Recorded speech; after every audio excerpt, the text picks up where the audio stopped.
En la charla anterior vimos la posibilidad y, en mi opinión, la probabilidad de un tremendo engaño en la historia, de cómo la Iglesia Católica y la Orden Jesuita pudieron hacerse invisibles en términos de su capacidad política, para luego reaparecer como si nada hubiera pasado en ese tiempo. Pero por supuesto, todo el escenario para el conflicto final de este planeta fue preparado en ese periodo. Entonces fue un movimiento muy importante y una estrategia brillante por parte de ellos.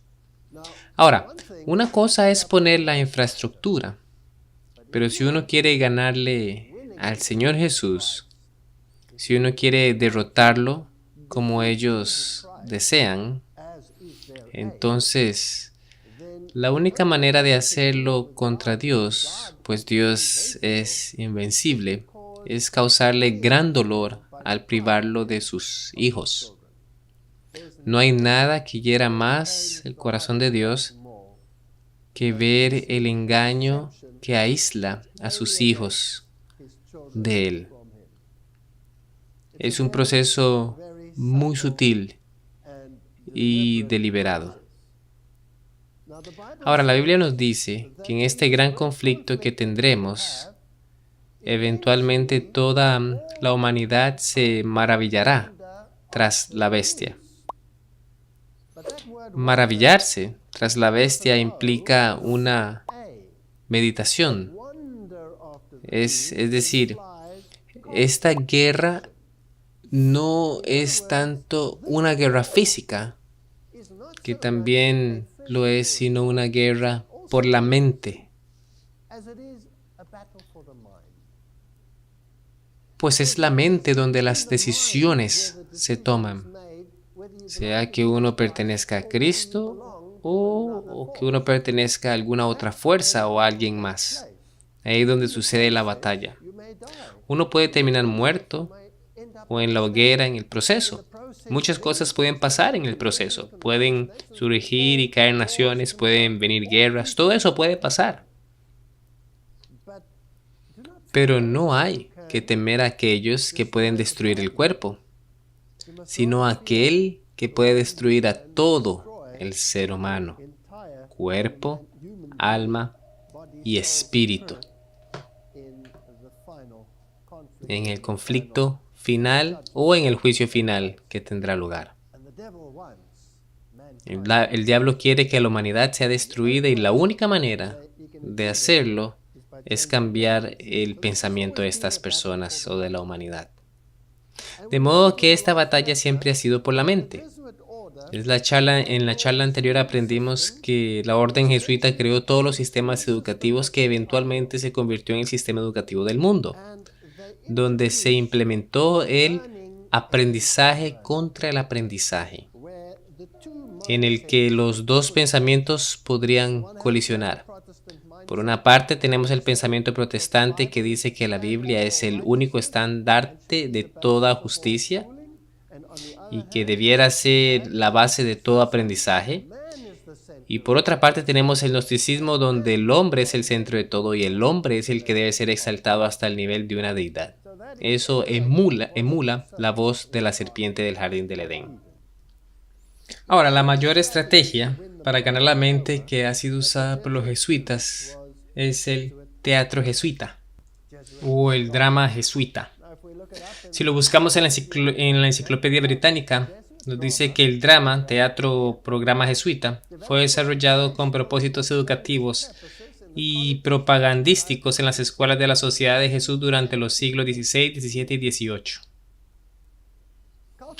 El drama floreció en las escuelas jesuitas por más de 200 años, cultivado como medio para la diseminación de la doctrina católica romana, evolucionando de ejercicios estudiantiles modestos a producciones elaboradas que usualmente rivalizaban con el escenario público tanto en lo pulido como en la habilidad técnica. El primer registro de una actuación jesuita data de 1551 en la recientemente fundada, lo que sea, Cecilia. En menos de 20 años las obras ya se daban en más de una docena de escuelas jesuitas nuevas, surgiendo en ciudades por todo el continente, incluyendo Roma, Sevilla, Córdoba, Innsbruck, Múnich y Viena. Y eso creció hasta convertirse en una poderosa organización. Para mitad del siglo XVII había 300 escuelas jesuitas en Europa, y en casi todas se daba al menos una obra cada año. Originalmente las obras eran piadosas en naturaleza, para atraer a la gente, a los protestantes, para que fueran a ver, pero eventualmente, gradualmente más bien, otras cosas empezaron a introducirse. Originalmente no había damas involucradas y eventualmente se empezaron a ver más y más damas y la música empezó a cambiar y empezó a permear progresivamente, lentamente, las mentes de las personas. Los guiones jesuitas también tomaban prestado de mitología pagana, historia antigua y eventos contemporáneos, todos reinterpretados en términos de doctrina católica. Entonces todo fue astutamente hecho. Sus actuaciones se mantuvieron a la par con los más recientes desarrollos tecnológicos. La música era un elemento muy importante en la mayoría de obras, yendo desde canciones simples a trabajos que requerían grandes orquestas y coros. Y Mozart, a los 11 años, escribió su primera música para el teatro jesuita, porque su padre era uno de los directores del drama jesuita. Y ahí es donde todo ese tremendo mundo de la música se introdujo en esa nueva manera de actuar y afectar la mente. Eventualmente se incluyó el ballet, la ópera y la extravagancia y el lujo de muchas de las producciones jesuitas fueron fuertemente atacados. Muchas de las producciones eran enormemente costosas. Entonces ellos no reparaban en los gastos y aún así no les costaba nada. ¿Cómo lo hacían? Bien, pues una carreta tomada del enemigo vale lo que 20 carretas propias, dijo Sun Tzu. Uno nunca usa el dinero propio, sino el de los demás. Las actuaciones dramáticas fueron prohibidas o limitadas en muchas áreas y cesaron completamente en 1773. Cuando la Sociedad de Jesús o los jesuitas fueron temporalmente suprimida. Entonces, en este periodo en el que los jesuitas estaban siendo vetados en Europa, incluso el drama jesuita desapareció, desvanecido. Aparentemente cesó por completo en 1773, cuando la Sociedad de Jesús fue temporalmente suprimida. Mi pregunta es, ¿realmente desapareció o solo fue bajo tierra para surgir en otra forma? ¿De verdad? ¿De verdad desapareció? Esa es una muy buena pregunta. Preguntémosle a una página muy moderna, www.jesuitcp.org, su propia página web, Artes Jesuitas. Definitivamente no ha desaparecido. Veamos qué dicen. Por casi 500 años el teatro ha jugado un papel vital en los currículos de las escuelas jesuitas. Hoy, estos son ellos mismos diciéndolo. Ahora mismo, dice, en Dallas el teatro jesuita se fundamenta en esa tradición, ofreciendo un amplio rango de oportunidades para los estudiantes. Y entonces hablan de las obras y las obras absurdistas y todo eso, las compañías de drama que tienen. Este grupo de adultos mayores actúan en escuelas preparatorias locales semanalmente como parte de un programa jesuita de servicio a la comunidad. De modo que ellos llevan ese teatro jesuita a las escuelas. Los jesuitas apoyan esta actividad con una amplia gama de actividades curriculares como artes teatrales, actuación, artes escénicas y dirección de teatro. Eventualmente ellos le piden a uno que sea parte del teatro jesuita. Y pareciera como si esta escuela aquí hace algo y otra escuela hace algo más, pero son mucho más brillantes que eso. En el Ratio Studiorum, estudio racional, se encuentran incluidos elementos de entretenimiento, de producción dramática, composición, retórica y elocuencia. Esos cursos de interrelación con los ejercicios espirituales. Aquí entonces tenemos una manera de controlar la mente, la manera de pensar de Ignacio, llevándolo a uno a una forma sobrenatural de religión, una religión experimental, donde la experiencia es la norma, los sentimientos mandan, pero la mente es ignorada. Ellos introdujeron esos ejercicios de la manera más sutil, para intensificar la experiencia de la doctrina católica sobre la escritura y el protestantismo. Eso resultó en un género de obras espectaculares que ganó distinción como el teatro jesuita. Así se encuentra en Rulers of Evil. El sacerdote jesuita Anastasio Kircher añadió luego algo a este teatro. Inventó lo que conocemos como el megáfono, de modo que podía hablarle a audiencias más grandes, y fue el inventor de la transmisión. Entonces él es el padre de la tecnología moderna que vemos aquí mismo en medio de nosotros hoy. La teoría de cámara perfeccionó lo que se conoce hoy como linterna mágica.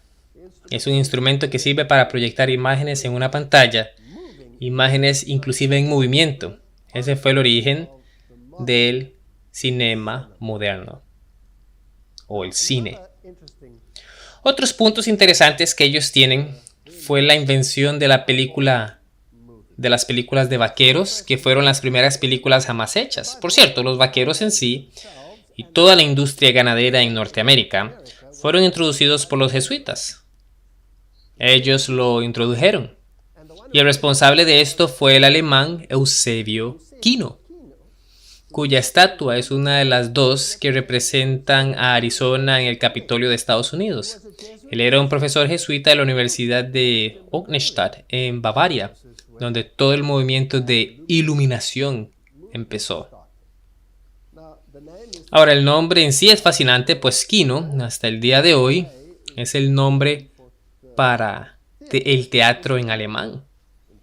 En alemán uno no dice voy al teatro o al cine, uno dice vamos al kino. Fascinante, ¿no?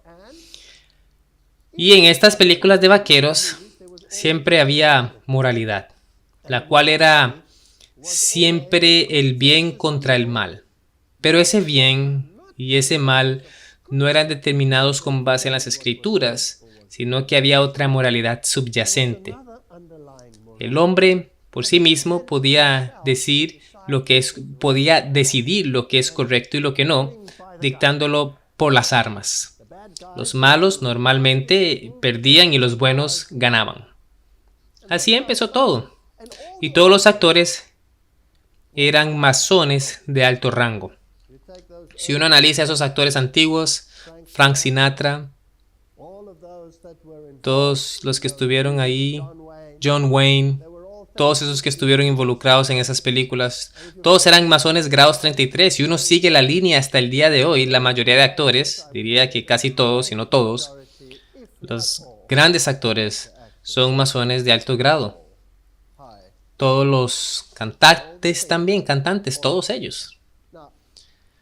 Ahora, si uno es un gran estratega, uno no quiere que nadie sepa que uno es el tirititero. Entonces uno siempre está detrás de bamblinas y tiene a sus actores principales. Y esos actores principales que han sido presentados son, por supuesto, los judíos. Les encanta usar a los judíos y los llaman sionismo. Pero estos son los judíos papales, no son los judíos en el sentido en el que entenderíamos en la Biblia. Entonces, conocer y obedecer la escritura no es necesario para comprender el camino del bien y el mal.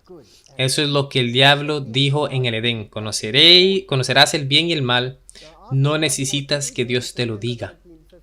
Después de la Segunda Guerra Mundial, en septiembre de 1957, el Papa Juan XXIII le da al teatro jesuita horizontes incluso más amplios con su encíclica Miranda Prorsus. Eso fue lo que él escribió. Los hombres deben ser llevados a una comunión más cercana entre ellos. Deben de adquirir una mente inclinada socialmente. ¿Han escuchado acerca de la doctrina social? Esas artes técnicas, cine, transmisión de sonido y televisión, pueden lograr este objetivo mucho más fácilmente que la palabra impresa. La Iglesia Católica está profundamente deseosa en que esos medios puedan emplearse en el esparcimiento y el avance de todo aquello que pueda realmente ser llamado bueno. Ahora, quiero recordarles que en el mundo oculto esotérico, lo que es bueno es malo y lo malo es bueno. Entonces, si alguien dice que algo es bueno, uno puede en la mente torcer y decir el mal debe triunfar. Aceptando a toda la sociedad humana, sigue diciendo, entre la órbita de su misión divina, se ocupa directamente de la nutrición de la civilización entre todas las gentes.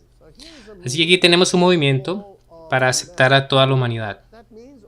Lo que quiere decir es que toda la humanidad debe recibir el mismo tipo de pensamiento. Juan 23 hizo un llamado urgente para que las Oficinas Nacionales de Revisión de Películas de Pío XI fueran confiadas a hombres experimentados en cinema. Al mismo tiempo, convocamos a todos los fieles, particularmente aquellos que son militantes en la causa de la acción católica.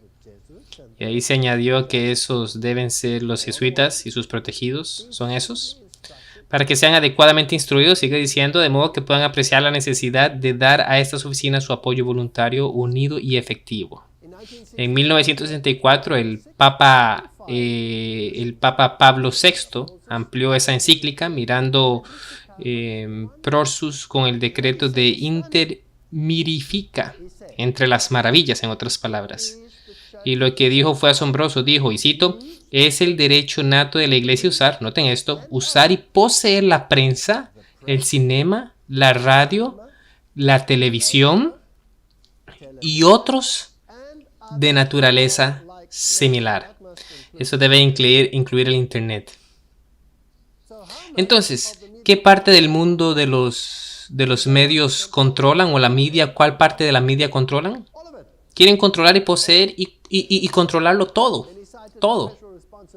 Luego sitúa una responsabilidad especial para el uso apropiado de los medios de comunicación social, la cual yace sobre periodistas, escritores, actores, diseñadores, productores, exhibidores, distribuidores, operadores, vendedores, críticos.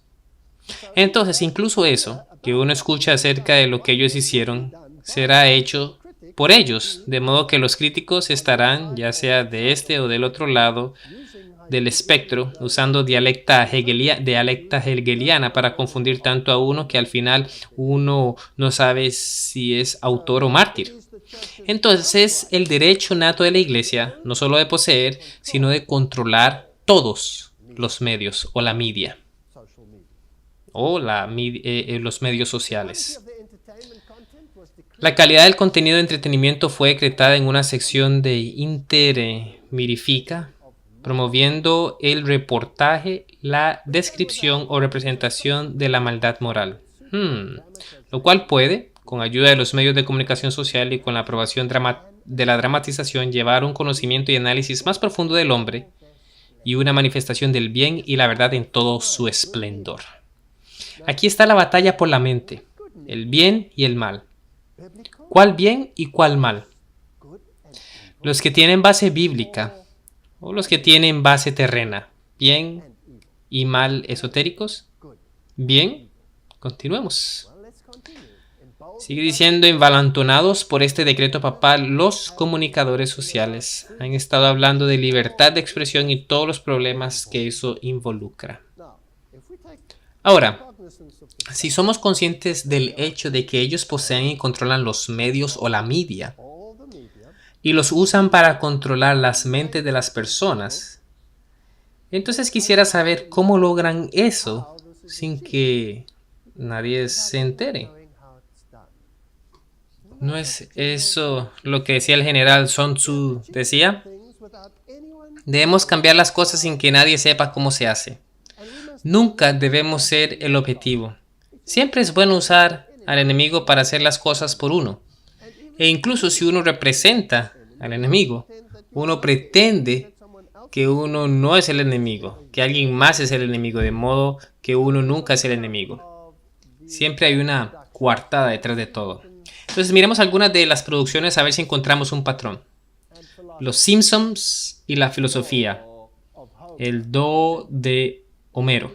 etc. Si uno lee un poco, dice, es un libro de no ficción que analiza los efectos en la filosofía y la cultura popular de comedias animadas en los Estados Unidos. Ahora, la gente piensa, esto es una tontería.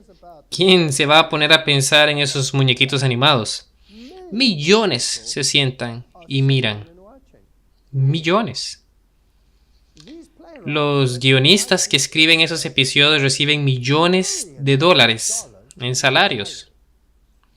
Y si uno quiere saber qué clase de gente está involucrada en la escritura de esos guiones, uno se asombra, porque son las personas más educadas del planeta. Graduados de Harvard con doctorados en filosofía y matemáticas, y usan numerología ocultista para lograr lo que quieren. Así que veamos algunos ejemplos. Si uno solo mira, pensaría que no es nada. El episodio 33 del programa fue transmitido en la segunda temporada y se tituló La Guerra de los Simpsons. La trama del episodio consiste en un tributo a Old Man and the Sea de Ernest Hemingway y muestra una batalla de edades entre Homero Simpson y el general Sherman. Examinemos rápidamente la numerología de Sherman. Si miramos esta numerología, vemos que Simpson suma con los valores de cada letra 33. Si uno mira eso, puede confundirse porque hay muchas formas de numerología. Y viendo esto, uno dice, pero ¿cómo es que esto suma 33? ¿Desde cuándo la S vale 1? Bueno, normalmente en el alfabeto 1 toma el valor de la posición de la letra, de modo que la A sería 1, B 2, C sería 3, etc. Entonces, ¿por qué suma esto 33 igual que con Sherman? Y aquí tenemos un 33. Y fue el capítulo 33. Solo les muestro esto para que vean que hay numerología involucrada. Ahora, la numerología es un arte gnóstico, pagano, cabalístico, por así decirlo. Todo lo que el cabalista hace es plagado de numerología.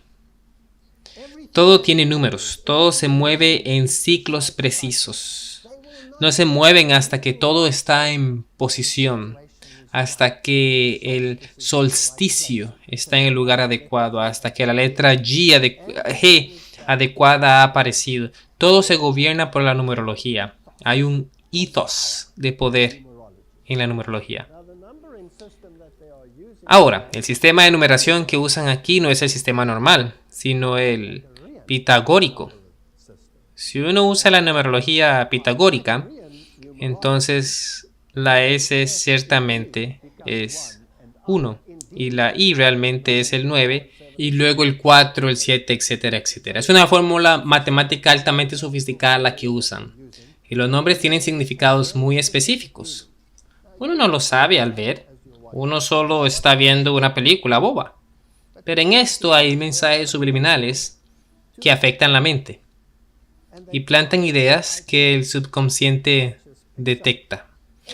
Eventualmente todo el mundo empieza a tener esa línea de pensamiento. Ahora, esta es una caricatura, una para adultos, aunque los niños también la ven, pero si a ellos le añadimos la prensa y los noticieros, uno puede cambiar el canal de CNN a BBC, al Al Jazeera, al canal que sea que uno quiere. Son las mismas noticias al mismo tiempo, repetidas una y otra vez. Debe haber alguna coordinación entre esos grupos, si no, no mostrarían lo mismo, ¿no cree? Hay además propaganda para que uno crea en lo que dicen.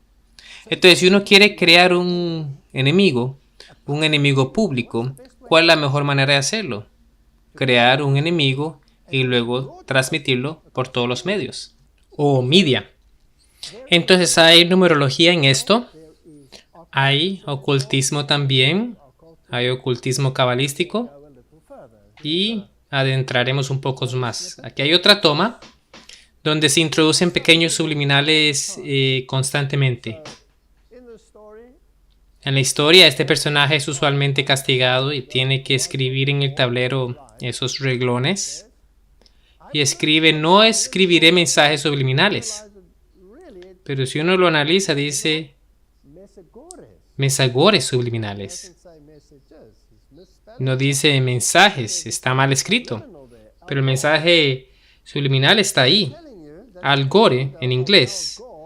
Entonces está diciéndote que la agenda de Al Gore se volverá prominente en los asuntos mundiales. Y el Papa acaba de sacar una encíclica justamente acerca de este tema, la cual es apoyada por la filosofía de Al Gore, y el presidente de Estados Unidos dice: esto es lo que debemos hacer. Así que esta gente sabe de antemano lo que harán y cómo lo harán. La TV HD vale cada centavo. La TV HD vale cada centavo. Eso significa, para cualquiera que vea esto, para cualquier niño con medio cerebro que pueda leer, que ahora necesita el mejor televisor a color para ser introducido de la mejor manera con los últimos efectos visuales y todo lo necesario para afectar la mente, traspasando las funciones cognitivas del cerebro. Interesante. Nueva York, el 9/11.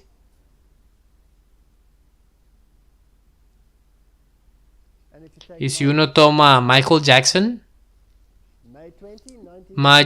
el 20 de mayo de 1997, ahí está bailando con la destrucción de Nueva York y una enorme nube detrás de él, todo mucho antes de que esto sucediera. Eso es interesante. No solo fue el 9/11, por cierto, o el 11/9. Ese episodio fue también del año 97 y el evento ocurrió en el 2001. Hay otros mensajes subliminales, por supuesto. Aquí tenemos el ojo de que todo lo ve y usan solo la mitad de la cara para proyectar esa imagen. Y cuando se empacan los juguetes, están todos estos símbolos ocultistas presentes en los mensajes. Y estas, recuerden, no son personas ingenuas o ignorantes las que escriben esto. Son graduados de Harvard con doctorados en filosofía y matemáticas y tienen un vasto conocimiento del ocultismo, pues está en todos los mensajes subliminales. El voto de obediencia no termina con Ave Satán. Eso lo tiene que escribir una y otra vez. Ahora, solo las expresiones en las caras, uno puede ver cómo puede afectar eso a los niños. Pues lo que ellos ven es lo que hacen y lo que viven. Miremos algunas de las introducciones de estas ideas y cómo empezó todo. En las películas antiguas, Sammy Davis Jr. solía tener papeles muy importantes. También actuó con todos esos otros masones de grado 33 que fueron los primeros vaqueros del cine.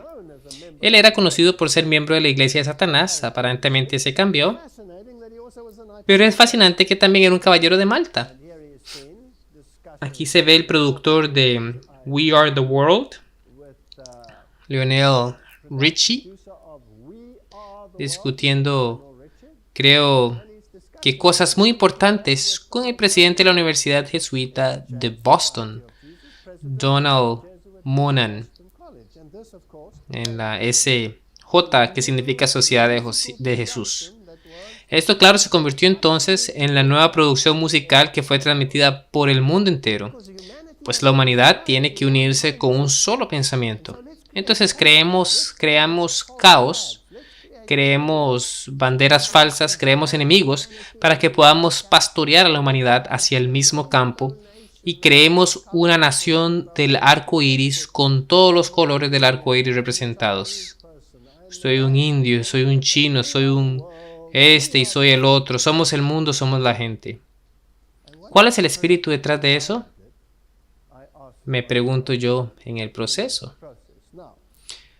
Continuando en esta era moderna de Hollywood, déjenme les recuerdo que es el derecho natal de la Iglesia, el poseer y controlar todas las producciones mediáticas. Entonces, ¿quién controla realmente Hollywood? No son los judíos. Hay otro poder que controla esta entidad. De modo que ahora metemos las teorías extraterrestres, lo cual se vuelve muy prominente, y entonces lo vincularemos con mensajes mesiánicos a medida que condicionamos las mentes a lo que va a pasar. Encuentros cercanos del tercer tipo. Metamos cosas que puedan ser determinadas como intervenciones extraterrestres o demoniáticas. Y que todas las grandes megaestrellas muestren en dónde tienen sus lealtades, como podemos ver ahí con Simon Cowell en su moto acuática en este bonito símbolo masónico justo en el frente. Y no tienen miedo de mostrarlo hoy en día. Hoy en día todo está al descubierto. Si uno está interesado, puede ir al internet y darle a cualquier actor que sea prominente en el mundo hoy, cualquier también cantante, cualquier grupo, y buscar las conexiones todas ocultistas, las conexiones masónicas. Tenía una niña que se puso de curiosa e hizo esto. Me enloqueció con las miles de cosas que me envió, pero hizo un gran trabajo. Cada uno de ellos está involucrado y confiesan sus afiliaciones muy de frente en sus páginas de Facebook y en sus otras páginas. No tengo tiempo de ver todo eso, pero si les interesa, pueden verificar. No tengo que darles todos los detalles. No estoy aquí para eso. Quiero que discutamos la mentalidad y lo que pasa detrás de las escenas. Ahora, quiero que discutamos 1, 2, 3 o 4 de los mega éxitos de taquilla. Este no fue tan exitoso, con Nicolas Cage en cines. Temporada de Brujas, en la que hay una situación de caballeros medievales y un conflicto entre el Islam y las cruzadas y la deserción, y hay una bruja que está poseída. Pero la manera como la manejan, con toda la sangre y carnicería y el drama para distraer tu mente, siempre terminas de alguna manera estando en el conclave católico. Siempre hay un monasterio donde hay información secreta y conocimiento oculto que eventualmente, incluso si todos los monjes son asesinados en el proceso, ese conocimiento oculto podrá ser usado para exorcizar ese poder maligno. El poder siempre yace en la iglesia y siempre está disponible para ti a través de la iglesia. Probablemente han notado que todas las películas de Hollywood tienen un cura católico. Uno nunca ve un pastor protestante. La leyenda del tesoro perdido, la portada habla por sí misma de la intención con ese ojo que todo lo ve. Y esta está tan llena de masonería, nadie debería ver esto. Pero solo les digo que así es como los niños y la gente es introducida en cierta mentalidad. Cuando uno vea la película Éxodo, Dioses y Reyes, es probablemente una de las películas más impías jamás hechas. No tengo que hablarles de ella. La pueden ver incluso por este mismo canal, donde hay una discusión acerca de esta película y sobre cómo se sienten los directores. Son enemigos de Dios, odian a Dios, llaman a Moisés el hombre más arrogante que jamás vivió, cuando la Biblia dice que fue el hombre más humilde que jamás vivió. No creen en Dios, malignizan a Dios, retuercen la palabra de Dios, ridiculizan a Dios de toda manera posible. Entonces, no pueden ser de Dios. Deben ser del otro campamento. Luego tenemos esta enorme producción cruzada, espectacular, épica, de aventura. El mensaje principal de la película es una opción post-ilustración a la violencia llevada a cabo en nombre de la religión. Es un mensaje muy poderoso. Mi pregunta es, ¿quién crea la violencia en nombre de la religión? De modo que la violencia pueda ser terminada en nombre de la religión. Hay un maestro estratega detrás de escenas moviendo las cuerdas, haciendo que aparezcan enemigos cuando en realidad no hay enemigos, estando en el campo de batalla antes de tiempo, usando las carrozas del enemigo como si fueran propias. Interesante. Nuevamente, si uno quiere encontrar la conexión jesuita, hay que buscar un poco, hay que excavar un poco, pero siempre está ahí, en algún lugar, por ahí, en la leña. Solo hay que buscar alrededor. Eso dijo el cura Leo de Lefebvre, un profesor de teología en la Universidad Jesuita de Fordham. Él dijo, ¿saben? De esto es que se trata la película. Y dice, el Times luego intenta reafirmar el estado de abrazo de no sé qué grupal de la película con una cita rápida de un sacerdote cooperador, quien dice exactamente lo que quieren escuchar. El reverendo George Dennis, un sacerdote jesuita y profesor de historia en la Universidad de Loyola Marymount en Los Ángeles, quien fue uno de los 5 expertos a los que se les dio el guión de Cruzada, dijo estar impresionado por sus detalles y exactitud. Los cristianos siempre son los malos, los otros siempre son los buenos. Esta es la mentalidad, sin el elemento histórico que está siendo implantada en la humanidad. Sigue diciendo, la encontré bastante exacta históricamente, ¿cierto? Si uno tiene una mente distorsionada. No sé si saben, pero uno no puede encontrar la historia de la Reforma de manera significativa en ningún documento moderno que trate del tema. Hay que buscar los viejos y mohosos libros. Cuando uno los abre, tienen ese olor a moho y esa sensación húmeda y agria con la que uno sabe que tiene oro en las manos. Porque los jesuitas han reescrito todo. Ellos son los dueños de la prensa. Ellos son dueños de la prensa, entonces pueden reescribir la historia, como veremos en un momento. No tan rápido, George, etcétera, etcétera. Entonces discuten al respecto, pero el punto es que estoy mostrando lo que está detrás de todo esto. ¿Y quiénes son? Los jesuitas, los jesuitas. El Conde de Montecristo.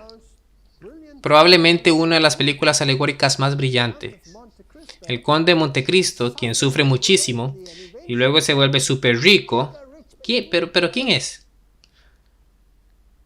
No es otro más que el mismo general jesuita. Es acerca de la historia de los jesuitas y la caída de los jesuitas y la resurrección de los jesuitas, inmensamente acaudalados, tanto que pueden comprar todo el mundo si quisieran. Esas son historias que son implantadas y el héroe siempre está en el bando del mal. El mal triunfando sobre el bien, hecho parecer como si el bien triunfara sobre el mal. Brillante estrategia. Tenemos cualquiera de las películas de Indiana Jones, como Los Cazadores del Arca Perdida, todos esos, el lenguaje que usan es peyorativo hacia Dios. Aunque usan temas bíblicos, eventualmente lo lleva uno a un pensamiento puro ocultista y bien gnóstico. Ahora, si uno ha preparado las mentes, uno puede sacar películas como el Apocalipsis y gastaron miles de millones. No les importa gastar miles de millones. Y ya en la Edad Media eran criticados por el costo de las obras. No les importa gastar millones o miles de millones de dólares si el fin justifica los medios. Y esa serie, la serie del Apocalipsis, por supuesto implantó la teología jesuita de dispensacionalismo, la cual salió directamente del campamento jesuita, con el cardenal Bellarmine, añadiendo sus patrones de pensamiento a los de Alcázar y Rivera, quienes lo precedieron en preparar el camino para destruir la idea de que el papado es el anticristo de la mentalidad del mundo protestante, reemplazándola con esta tontería que es luego propagada por todo el mundo en una megaproducción. A ellos no les importa si la película fue taquillera o un fracaso, siempre y cuando el mensaje sea transmitido. Hombre peligroso. Todos estos son fenomenales. Pensé en tomar una de las que he escuchado incluso a los nuestros, a los de nuestro propio pueblo, decir que debiéramos verla, pues nos muestra dónde estamos. Sé que muchos ya han expuesto acerca de esto por lo que es, y eso es bueno, pero asegurémonos de nuevo de que no estamos especulando acerca de asuntos que tal vez no sean así. Mel Gibson y la Pasión de Cristo. Esta película es probablemente una de las que ha movido el mundo evangélico como ninguna otra antes. Quiero que revisemos algunas escenas, pero antes establezcamos de nuevo la conexión. Aquí está Gibson recibiendo su doctorado en la Universidad Jesuita Loyola Marymount. Debe haber recibido su doctorado por algo bueno. ¿Saben qué? Esto no paga, pues su vida fue miserable después de esto.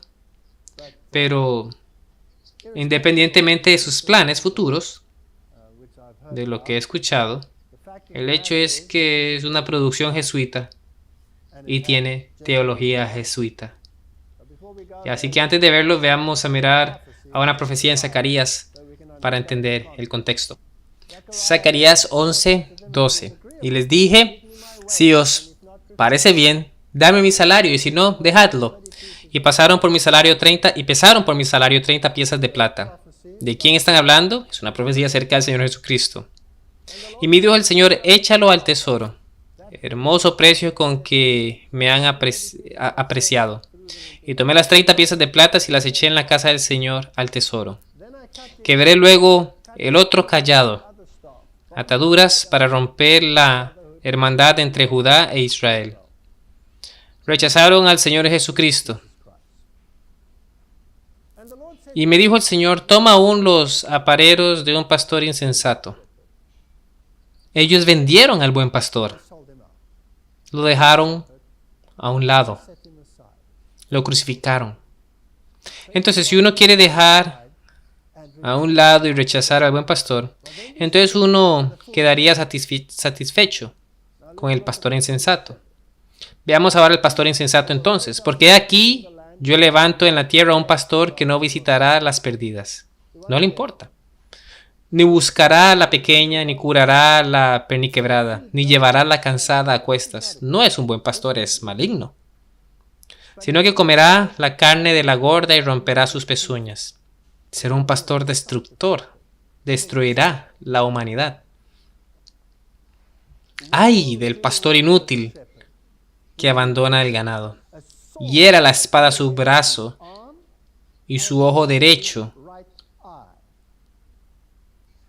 Del todo se sacará su brazo y su ojo derecho será enteramente oscurecido. Bien, esos son los criterios en la profecía de Zacarías. Esos criterios aplican al buen o al mal pastor, al malo, al malvado. Recuerden que en el mundo ocultista el bien se vuelve el mal y el mal se vuelve el bien. Vamos ahora entonces a la película. En la mayor parte de la película, Jesús aparece con su ojo derecho completamente dañado, destrozado. Ahí está el símbolo del ojo. Solo hay un ojo. Si uno toma el Concilio de Relaciones Exteriores, el Mesías de ellos estaba desnudo. Por cierto, en esta película Jesús desaparece de la tumba desnudo. Estoy seguro de que no lo hizo. Él apareció con la túnica de justicia, no estaba desnudo. Este Mesías de ellos estaba desnudo y solo muestra el ojo izquierdo. El ojo derecho nunca se ve en el Mesías de ellos. Entonces aquí, según esta página, el brazo de Jesús es dislocado para que su mano alcance el agujero del clavo, lo cual indica que sus brazos debieran estar completamente extendidos y derechos en todo momento. Sin embargo, en casi todas las tomas de él en la cruz, su cuerpo se echa hacia adelante con sus brazos doblados, formando un ángulo de casi 90 grados. Entonces su brazo estaba seco y su ojo derecho estaba oscurecido. Asegurándonos de nuevo, vamos al mundo ocultista. Blavatsky dice: el diablo ahora es llamado oscuridad por la iglesia, mientras que en la Biblia es llamado el Hijo de Dios. La brillante estrella de la mañana, Lucifer.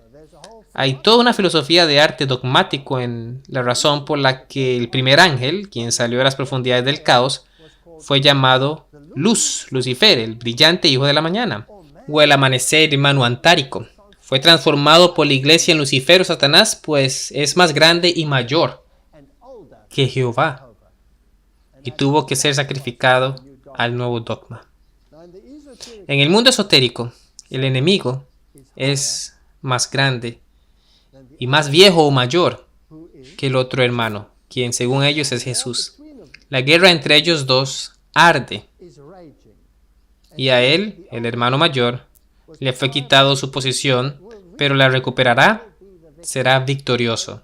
Entonces el bien se convierte en el mal y el mal en el bien. Por supuesto, nosotros sabemos que es un ser creado porque la Biblia nos lo dice, pero no es así en el mundo esotérico. Otra cita de Blavatsky: esotéricamente es también la serpiente o dragón que tentó a Eva, y el dragón es un antiguo glifo que significa luz astral, lo cual es la sabiduría del caos. Entonces, el Señor es la serpiente, Él es el malo, Dios es el maligno, de modo que el mal se convierte en el bien y el bien en el mal. Ahora, continuemos. Con respecto a la película, en la cruz, el enemigo, con apariencia femenina. Aparece el enemigo con apariencia femenina. Camina y tiene el nacimiento del otro Mesías. Quiero que miren a este niño. Como pueden ver, sus brazos peludos y su calvicie. Y vamos a ponerlo. Quiero que vean la sonrisa. Quiero que vean la sonrisa en su maligna cara.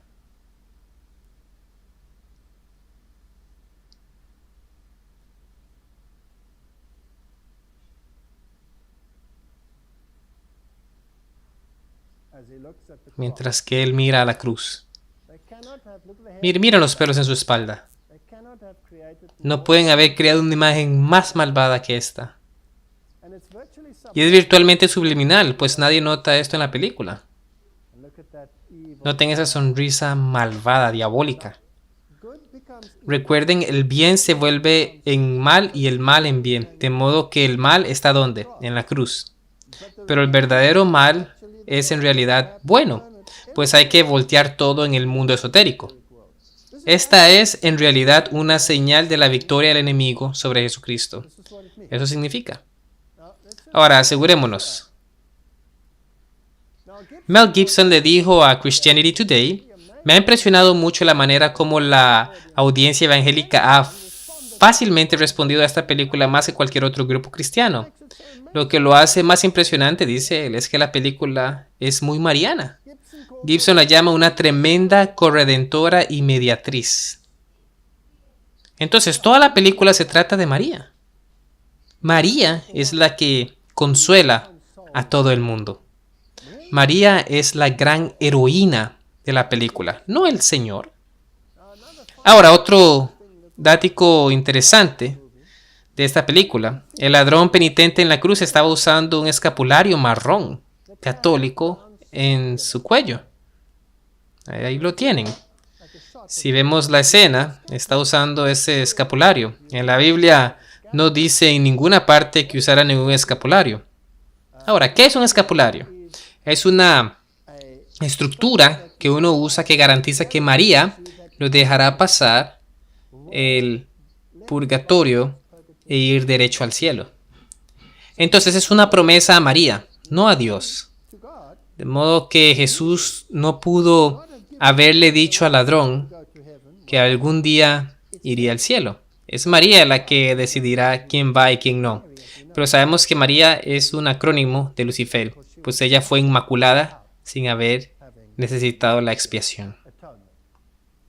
Luego, ese Jesús, el de la película, dijo: cumplido está, en vez de acabado es o consumado es. De acuerdo a Roma, fue la Eucaristía la que se cumplió en la cruz. Esta palabra cumplir es bastante interesante. La Eucaristía, el sacramento de la salvación cumplido por Cristo en la cruz, es también el sacrificio de alabanza en acción de gracias por la obra de creación, dice el Catecismo de la Iglesia Católica. Entonces fue logrado, casi consumado, y es, claro está, el sacrificio perpetuo de Jesucristo, el constante pisoteo del Hijo de Dios, manteniéndolo en muerte perpetua, adorado como un cadáver. Esta película es malvada y uno puede ver esta maldad subyacente en los mensajes subliminales. Es gnosticismo de la peor clase, servido y vendido a los cristianos en porción grande como la representación del sufrimiento del Hijo de Dios en una película malvada. Juan 19:30 dice: Jesús probó el vino y dijo: todo está cumplido. Después inclinó la cabeza y entregó el espíritu.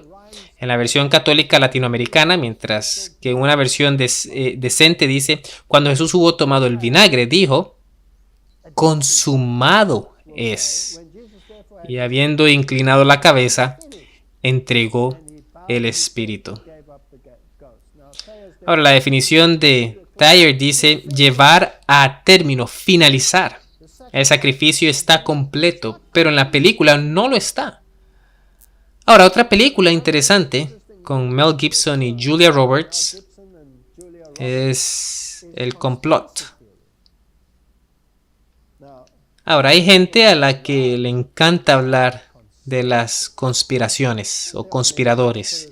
Y hay muchos conspiradores por ahí que estaban increíblemente confundidos, pero si uno tiene el filtro de la Biblia y la profecía, y uno pasa todo a través de ese filtro, y lo que sale armoniza no solo con la historia y los eventos actuales, sino con la profecía, entonces no es conspiración, sino confederación. La Biblia dice que no hay que llamarlo conspiración, sino confederación. De modo que soy un confederacionista, no un conspirador. Pero en esta película es muy interesante porque él es sujeto a control mental monarca. Y se muestra muy claramente cómo hacen todo el asunto. En realidad, eso es lo que pasa en el mundo. Uno puede programar a cualquiera para que haga lo que sea. Entonces uno puede crear a los megacriminales y a los asesinos.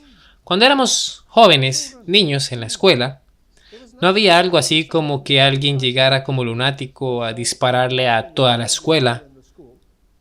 Pero ahora pasa muy regularmente. ¿Cambiaron los niños? No. Algo pasó detrás del escenario. Entonces, todas estas estrellas están involucradas. Algo interesante de esta película, y es subliminal, es solo un destello. Este libro aparece constantemente en la película. Entonces ahora Gibson, en su estado de control mental, trata de conseguir copias de este libro y siempre desaparece del estante y en un destello, en un milisegundo, ya no está. Hay que mirar con mucho cuidado y no estoy sugiriendo que la vean, pero se llama El guardián entre el centeno. Me interesa saber de qué se trata ese guardián entre el centeno. Debe ser impresionante. ¿Quién sugeriría que esto estuviera en una película de esta naturaleza? De modo que hice una búsqueda y fue difícil de conseguir hasta que encontré algo muy interesante. The Secrets of Jesuit Soap Making, los secretos para preparar sopa a los jesuitas, escrita, claro, por el hermano jesuita Ricky Curry. Ahí está su título. J. Sociedad de Jesús. Y realmente es un libro de recetas. Pero en cada libro escrito por un jesuita siempre hay un propósito. Siempre es la mentalidad de la sociedad en general con respecto a su voto y sujeto al general jesuita mismo. Por supuesto que está entrelazado con toda esta filosofía. Habla entonces de sus días de estudiante y cómo estudiaba y todo eso. Estaba reflexionando el otro día sobre un profesor jesuita que tuve en San José, etcétera, etcétera, etcétera. Y habla del currículum y dice algo interesante. El currículo de San José era la vieja usanza del ratio statuorum, pensamiento racional. En otras palabras, racionalismo. no es un pensamiento bíblico. El plan de estudio jesuita, publicado por primera vez en 1599, se encontraba en todas las escuelas jesuitas de los Estados Unidos en este tiempo, etcétera, etcétera, etcétera.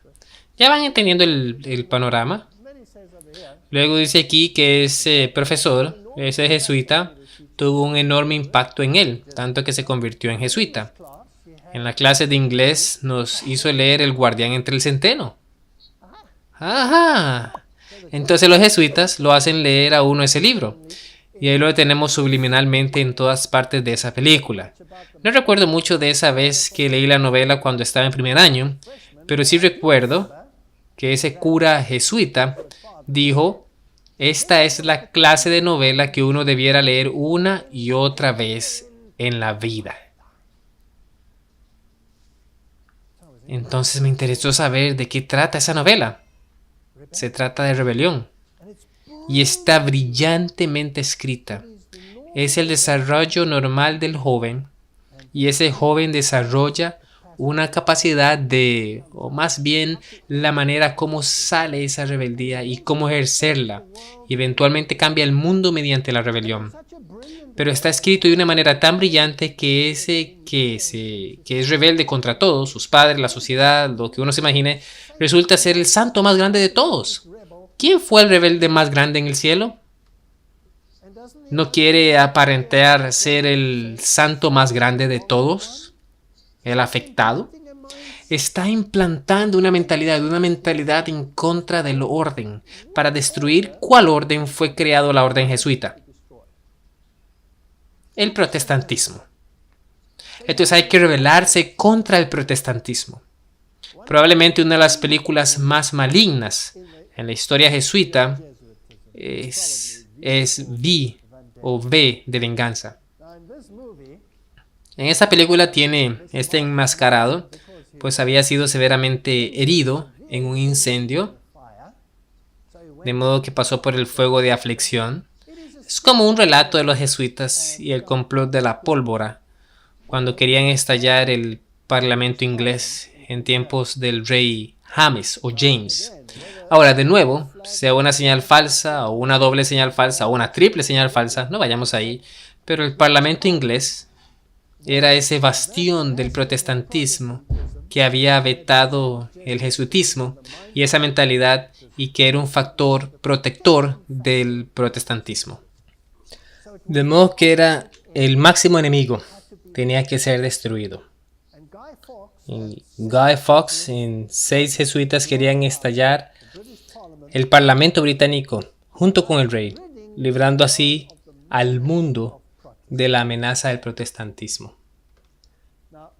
Ahora, la máscara es el rostro de Guy Fawkes, quien fue sentenciado a muerte y torturado.